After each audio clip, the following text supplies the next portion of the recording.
Now, this is the K-Box Mini, and then this is the Sub-Tank Mini. So we will set that aside for a second, and then under here you get the USB cable, you get an extra drip tip. I have the black one on here, but you also have a white one that comes with it if you want to use that instead. Get some Japanese organic cotton. Get of course, your blue screwdriver, a couple of coils. See, there's only one in here right now. I'm using the other one, and you get some extra screws. You also, this originally comes with the 0.5 ohm coil installed, and then they give you the 1.5 ohm coil to use, and they also give you in this hole the RBA base. Now, in my setup, I've already used the 0.5 ohm coil, and this is the RBA that I've already got in here that you can see. So, but normally, again, when you get it, it's going to be right in there. So for this device itself, five clicks on the power button turns it on. It comes up with KangerTech. It's pretty quick up to the main menu. It gives you exactly what you would want to see. It shows you your battery. It gives you your ohms, the voltage, and the current wattage. Right now I've got it set at 25 watts. You've got up and down, and this will go all the way up to 50 watts eventually. So it goes up to 50 and it stops, and then it does not cycle back, so you have to go back down at 1 watt at a time, painstakingly slowly, all the way back to 7 watts, which is the minimum that it'll fire at. Now, if you want to, you can switch the orientation of this. Right now, it's as you can see, it's facing this way. If you hold down both of these two buttons, it'll switch the orientation. So now you can look at it that way, and we can put it back. Now, this device itself, it comes with a little magnetic cover on the back. This is really nice. You can pull it off like this. It gives you a little piece for your finger here to make it easier. Standard 18650 battery, which does not come with this, by the way. So if you buy this product, you're going to have to either have an 18650 or get an 18650 to use. And that's pretty much the device itself. And then the atomizer, you've got your Delrin drip tip. This breaks into a couple of different pieces. As you can see, I've got some juice in here, but you've got a removable tank. The glass portion of the tank comes off. Now, one thing that you probably noticed going through this is there is no spare tank on these things, and this is I'm already on my second tank. For those of you who are wondering, if you happen to drop one of these onto ceramic tile, they don't bounce as much as you might want them to. It just shatters into a million pieces. So kind of a downside of this is you don't get the spare tank on this. But so you've got that. This tank again comes off, and you've got your 2 O-rings, one on each side. Now, the other thing about this one is it does not come with extra O-rings. So again, if you need that, you're going to have to get that separately. And then here is the RBA base that you can build. Of course, this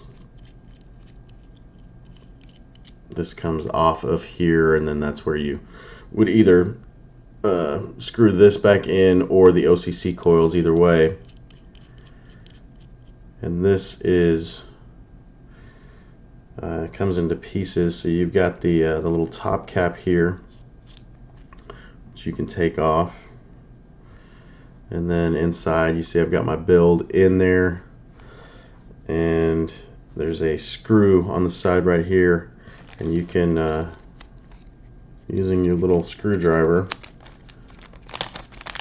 Got juice all over my fingers, which makes this very difficult right now, but using your little screwdriver, you can just loosen that screw right up. You don't have to take it all the way off, and probably shouldn't, because then you're just going to lose it, but just loosen it up a little bit. You can pull this chimney right off, and then you can see the build that you've got in there. This is a 0.5 ohm build that I've got in there right now, that's been working really well. And then put that right back on.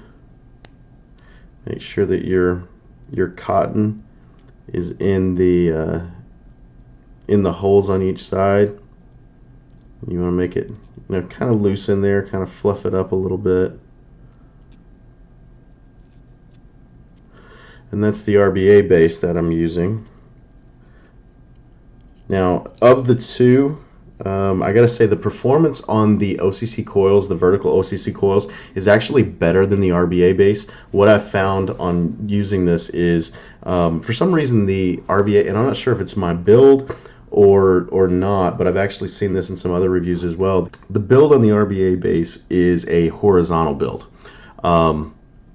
versus the vertical build on the coils, on the OCC coils. This horizontal build, for whatever reason, it tends to spit back into your mouth. So you get this flaming hot e-liquid hitting your tongue at, I don't know, about 900 miles an hour, and it's not pleasant. It doesn't happen all the time, and really, it only really happened. It only really happens for me each time I change the wick. And then when it's a brand new wick and it's kind of, working its way in, you'll get a little bit of spit back. It's not terrible, and it's not a killer for me. As you can see, I'm still using the RBA base, but it is something to know as you're going into this if you want to get this device. Alright guys, so here we are back again. Now, a couple things I forgot to show you that I wanted to show you really quickly. Air on this thing is pretty good. Couple of different settings that I want you to be able to see. So let me go in close here. If you look, this is one of 3 different air settings that you can use. This is the wide open setting. You can also take it to one hole here or a smaller hole there. Okay, so you've got 3 different choices when it comes to the airflow on this thing. Now, for me personally, I tend to like the one that's wide open, but it kind of depends on how you want to vape it. So the smallest hole is pretty good, and I'll show it to you. The smallest hole is pretty good for mouth to lung. The wide open is better if you're doing direct. I don't think that's a word. Direct lung hits. And again, for me, and now comparing it to a couple of devices or whatever, for me, it's a little bit tight for the direct lung hit. But it's still good. It's still the best option out of the 3 in my opinion. So I'm going to show you all 3 though, just so you can kind of see the differences. Let's start with the mouth to lung. Again, this is the smallest hole, and kind of see what that experience looks like.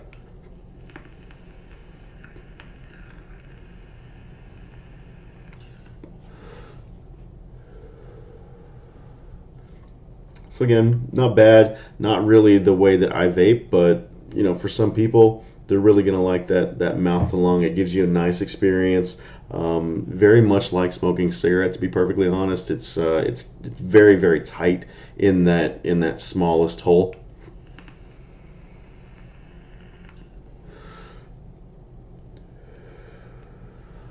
All right, so that's that one. Let's go to the middle ground. This is the middle hole. Again, could be used for mouth to lung. Really, primarily, you're not going to do a direct lung on this unless you carve it, open your mouth or whatever. But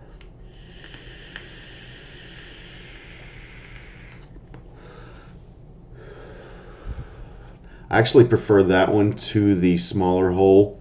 If I was gonna vape this in, doing mouth to lung, I would choose that particular hole, because you still get that experience, but you get a lot more airflow, and it's it's a lot easier to work with. And then here is the direct lung.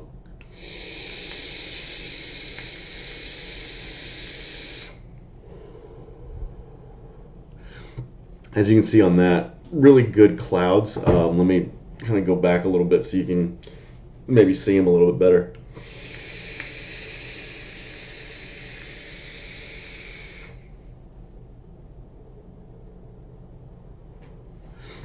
Now, I am carbing for that. I am letting some air slip past the drip tip to get the full direct lung, because like I said, it's a little bit tight, just to go directly off of this. And it's strange because I've actually got I know this isn't a review for this, but I want to show you. I've got a regular, this is the Sub-Tank Mini. This is the older style Sub-Tank Mini, that should be the same thing, right? It should be the exact same thing. If you look, let me do the little close-up thing again so you can see. If you look, it's got that same Cylon little airflow hole, and this has the smaller ones as well. But for some reason, the draw on this one seems a lot more open to me. Like this one, I can direct lung all day long, and I don't have to carb on it. And it's weird. The good thing, by the way, in case you were wondering, this does work on this device. It'll work just like anything else, and actually anything that I've thrown on here so far has worked. It does not have an adjustable pin inside the 510 connection.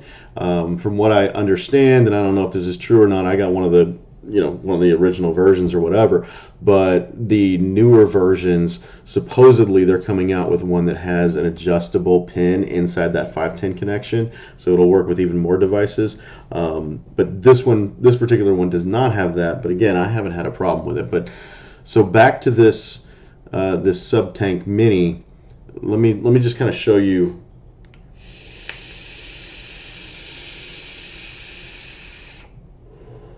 See how much more swooshy that sounded, for lack of a better, I don't know what other term to use. It's swooshy. I don't know. It's just more open to me. But again, that's, your mileage may vary depending on how you want to vape it. For me, that one just seems a little bit more open. But having said that, now I'm not knocking this thing at all, because I don't do that. I don't use this tank on this device. I use it exactly like this whenever I'm using this device, and it's a great vape.